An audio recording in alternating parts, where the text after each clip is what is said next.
ठीक है, अब हम देखते हैं कि जो क्लिनिकल क्लासिफिकेशन ऑफ लिम्फेडिमा क्या है। ठीक है, तो क्लिनिकल क्लासिफिकेशन की बात की जाए तो इसमें देखिए हमारे पास 4 ग्रेड्स हैं, grade 0, grade 1, grade 2 and grade 3। ठीक है ना। अब ग्रेड 0 की बात की जाए, इसको हम कहते हैं सब क्लिनिकल लिम्फेडिमा। ठीक है ना, सब क्लिनिकल, ये सब क्यूटेनियस नहीं है, सब क्लिनिकल लिम्फेडिमा। ठीक है, एक्सेसिव इंटरस्टिशियल फ्लूइड होता है इसमें। ठीक है ना, इस ग्रेड में एक्सेसिव इंटरस्टिशियल फ्लूइड तो होता है, लेकिन नो क्लिनिकली अपेरेंट एडीमा नज़र नहीं आता।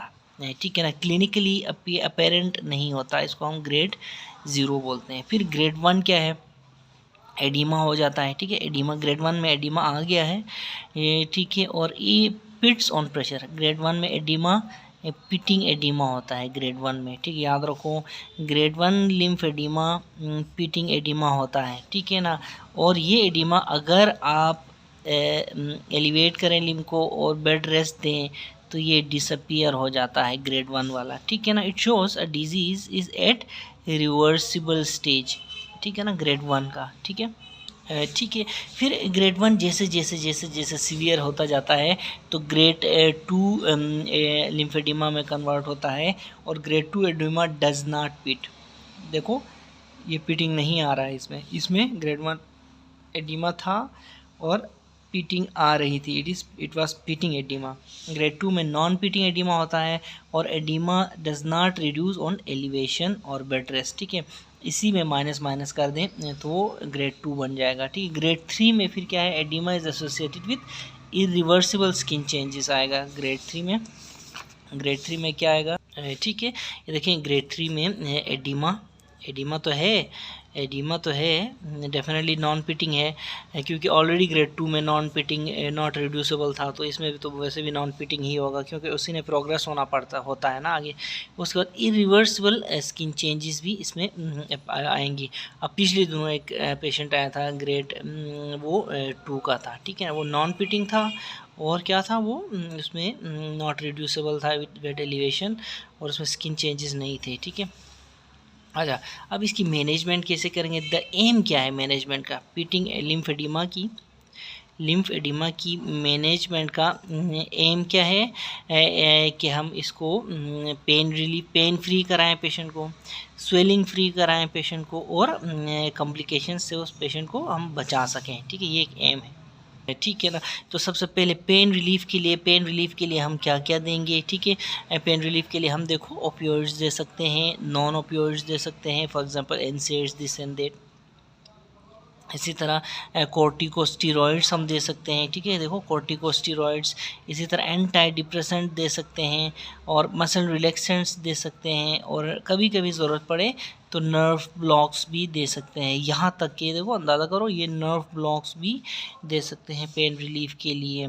तो लिम्बो को आ जाए कि नर्व ब्लॉक है के हैं। ठीक है ना, axillary block, ankle block, intercostal block, इधर उधर के। ठीक है, बहुत सारे हैं, तो यहाँ पे आप नर्व ब्लॉक्स भी पढ़ा करें। ठीक है, अच्छा, तो ये तो हो गया पेन की मैनेजमेंट। अब स्वेलिंग की कैसे मैनेजमेंट करेंगे, स्वेलिंग को रोकने के लिए देखो, सबसे पहले स्वेलिंग को रोकने के लिए सबसे पहले पेशेंट को हम इलास्टिक बैंडेजेस दे सकते हैं। ठीक है, नॉन इलास्टिक मल्टीलेयर बैंडेजेस भी दे सकते हैं, नॉन इलास्टिक मल्टीलेयर बैंडेजेस। ठीक है ना, अब देखो जो इलास्टिक बैंडेजेस हैं they are use for mild lymphoedema.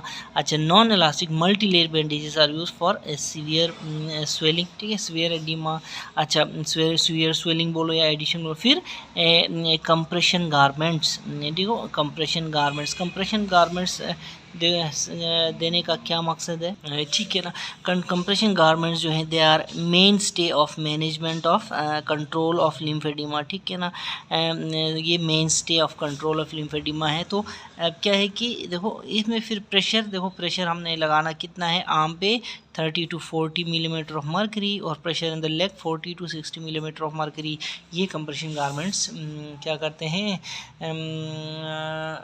अगर लगाएं तो स्वेलिंग सेटल हो सकती है। ठीक है, ठीक है। फिर हमारे पास लिम्फेडिमा की मैनेजमेंट में और क्या क्या है, न्यूमेटिक कंप्रेशन डिवाइसेस, ठीक है ना। ये न्यूमेटिक कंप्रेशन डिवाइसेस हम एयर से कंप्रेस करने की के तरीके, फॉर एग्जांपल लिम्फ में कोई वो है स्वेलिंग है, तो इसको हम किस तरह एयर के साथ कंप्रेस करके इस एडिमा को कोई ट्यूब लगा के एयर के साथ कंप्रेस करके इस एडिमा को सबसाइड कर सकते हैं। तो ये एक नाउअडेज एक ट्रेंड है, ठीक है ना, न्यूमेटिक कंप्रेशन डिवाइसेस, ठीक है ना, न्यूमेटिक कंप्रेशन डिवाइसेस, ठीक है।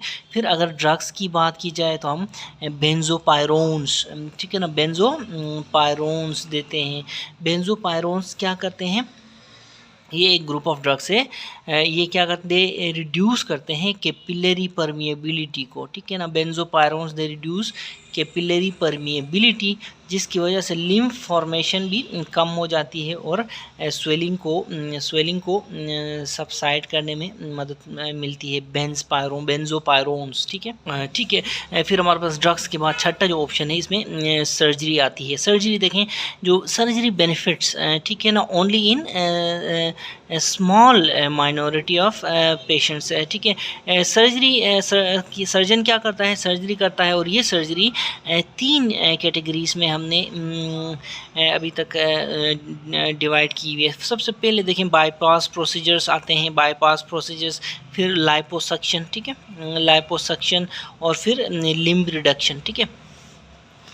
Bypass procedures, liposuction, lymph reduction, ये बहुत ही इंपॉर्टेंट पॉइंट्स हैं। हमारे पास वार्ड में भी एक इस तरह का पेशेंट है आजकल आ रहा है, ठीक है ना।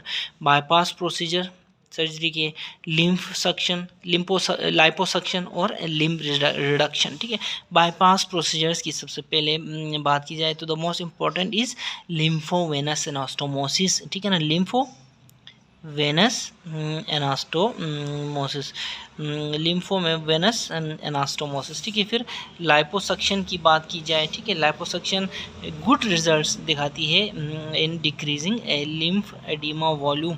ये जो लाइपोसक्शन है, it shows good results in reduction of lymph oedema volume, ठीक है। तो मैं क्या कह रहा हूँ कि जो लाइपोसक्शन है, it has shown good results in reduction of lymph oedema volume, मतलब एडिमा का लिम्फ का टांग का, फॉर एग्जांपल इसकी एडिमा का जो वॉल्यूम कम करने में लाइपोसक्शन बहुत इंपॉर्टेंट रोल प्ले करती है। और एक बार लिम्फ एडिमा कम हो जाए ना, तो उसके बाद जो कंप्रेशन हॉजरी से उसको मेंटेन किया जाता है, ज़्यादा बढ़ने नहीं दिया जाता, ठीक है। तो ये लाइपोसक्शन का रोल है।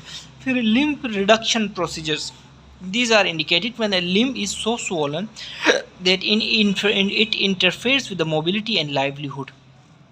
इसकी इंडिकेशन क्या है लिम्ब रिडक्शन की, मतलब टांग उठाना, इसको काट के उठाना, ठीक है, लिम्ब रिडक्शन। व्हेन स्वेलिंग इतनी बढ़ जाए कि चलना फिरना मुश्किल, जीना दोबार हो जाए पेशेंट का, तो हम टांग उठा के साइड कर देते हैं, ठीक है ना।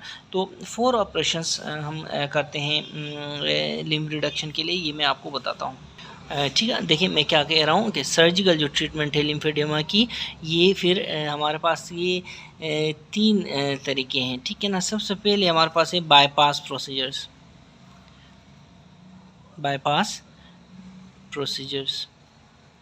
फिर हमारे पास क्या है सर्जिकल, उसमें लाइपोसक्शन, ये भी हमने पढ़ा, फिर हमारे पास क्या है लिम्ब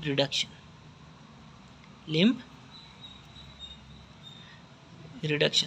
तो 1 2 3 सर्जिकल प्रोसीजर्स हैं। अब लिम्फ रिडक्शन के फिर मज़ीद मैं आपको बताता हूँ। नंबर 1, ठीक है, सिस ट्रंक है। फिर उसके बाद सिस ट्रंक के बाद हमारे पास है होमांस मेथड। फिर हमारे पास क्या है, हमारे पास Thomson's method,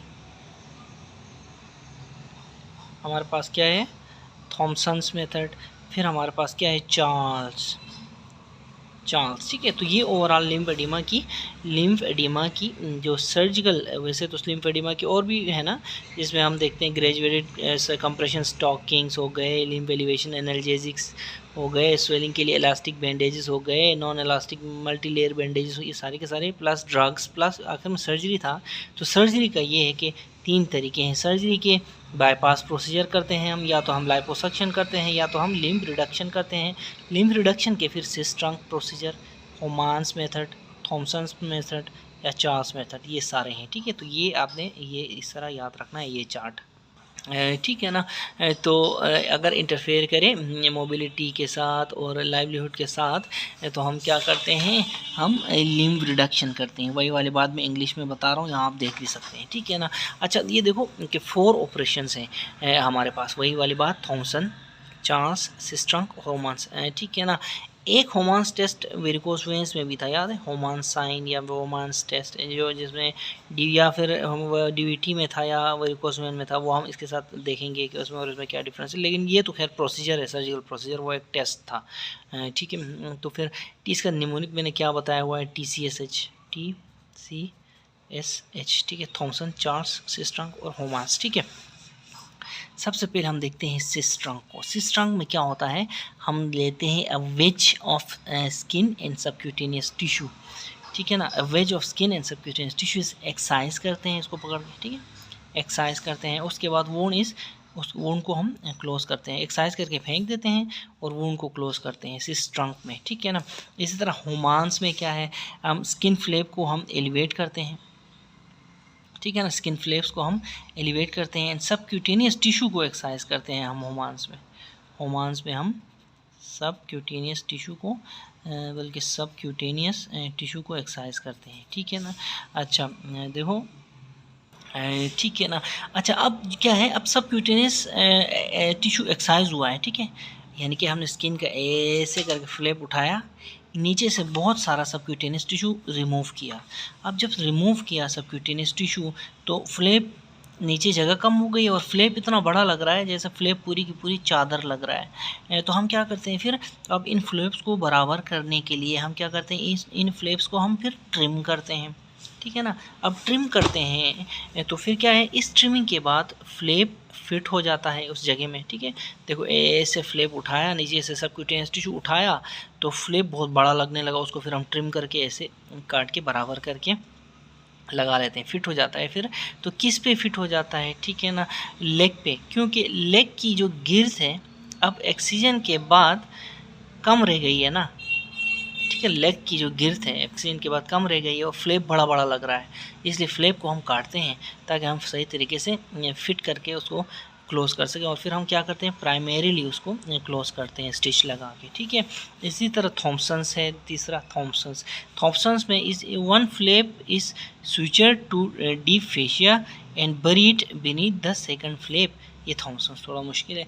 one of the skin flaps is sutured to the deep fascia and buried beneath the second flap, ठीक है ना। इसकी समझ में नहीं आई, बहरहाल थॉमसन, टी फॉर थॉमसन, इसमें 2 फ्लैप्स होते हैं, ठीक है। One flap is sutured to the deep fascia and buried beneath the second flap, and एक फ्लैप के नीचे सेकंड फ्लैप को बरी किया जाता है। बहरहाल ये थॉमसन से। फिर चार्ल्स क्या है, चार्ल्स इसमें हम एक्सरसाइज करते हैं, किसको एक्सरसाइज करते हैं, स्किन को एक्सरसाइज करते हैं और subcutaneous tissue up to the fascia हम इसको एक्सरसाइज करते हैं, ठीक है ना। और उसके बाद स्प्लिट थिकनेस ग्राफ्ट अप्लाई करते हैं इसमें, ठीक है, ठीक है ना। यानी कि देखो चार्ल्स क्या है, चार्ल्स इसमें हम एक्सरसाइज करते हैं किसको, स्किन एंड सबक्यूटेनियस टिश्यू को, फिर हम इसमें split thickness graft, split thickness STG लगाते हैं, ठीक है, स्प्लिट थिकनेस ग्राफ्ट कहते हैं STG को। और फिर ये क्या करेंगे, प्लास्टिक सर्जरी वालों के हवाले करेंगे डेफिनेटली, ठीक है, तो वो लगा देंगे, ठीक है। अब प्रिवेंशन ऑफ कॉम्प्लिकेशंस, अब लिम्फेडिमा पेशेंट को हो चुका है, इसकी कॉम्प्लिकेशंस को प्रिवेंट करने के लिए हम क्या करते हैं, प्रोफाइलेक्टिक यूज़ ऑफ एंटीबायोटिक्स देते हैं, ठीक है। इसी तरह हम एथलीट्स जो फूड है इससे पेशेंट को बचाने के लिए हम एंटी फंगल्स देते हैं, यानी कि 0.3% बेंजोइक एसिड ऑइंटमेंट हम इसको देते हैं, 0.3% बेंजोइक एसिड ऑइंटमेंट हम देते हैं, ठीक है। फिर हम पेशेंट को एडवाइस करते हैं कि आपने बेयर फुटेड यानी नथपा नहीं चलना है, ठीक है। और फिर हम स्किन की मेसरेट से स्किन,